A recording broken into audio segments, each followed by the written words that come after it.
అజయ్ దేవగన్, అక్షయ్ కుమార్ వీరిద్దరు బాలీవుడ్‌కు సంబంధించినంత వరకు బిగ్గెస్ట్ యాక్షన్ హీరోస్. మొన్నటి వరకు చాలా అంటే చాలా సీరియస్ ఫిల్మ్స్‌లో నటించారు. కానీ 'ధురంధర్' జమానాలో ఇప్పుడు యాక్షన్ సినిమాలు చేయాలంటే, కనిపించాలంటే భయపడే పరిస్థితి.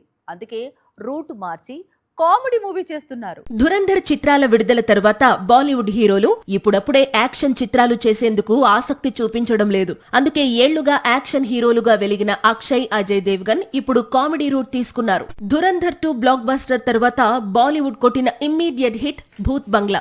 అందుకు కారణం ధురంధర్ 2 లాంటి హై వోల్టేజ్ యాక్షన్ మూవీ చూసిన ఆడియన్స్ ఇమ్మీడియట్ గా కామెడీ కోరుకోవడం, అందుకు తగ్గట్లే అక్షయ్ భూత్ బంగ్లాను సిద్ధం చేయడంతో ఈ చిత్రం సరాసరి 270 కోట్ల వసూళ్లను రాబట్టి భారీ హిట్ గా నిలిచింది. భూత్ బంగ్లా విజయంతో జోష్ మీదున్న అక్షయ్ కుమార్ ఇప్పుడు వెల్కమ్ సిరీస్ నుంచి 3వ భాగాన్ని విడుదల చేస్తున్నాడు. 2007లో వెల్కమ్ రిలీజ్ అయి బ్లాక్ బస్టర్ అయింది. ఆ తర్వాత 2015లో రెండో భాగం వస్తే ఇప్పుడు జూన్ 26 వెల్కమ్ టు జంగిల్ పేరుతో పార్ట్ 3 ప్రేక్షకుల ముందుకు వస్తోంది. మరోవైపు బాలీవుడ్ సింగం అజయ్ దేవ్గన్ కూడా కామెడీ దారి పట్టాడు. ఇప్పటికే son of Sardar sequel release చేశాడు.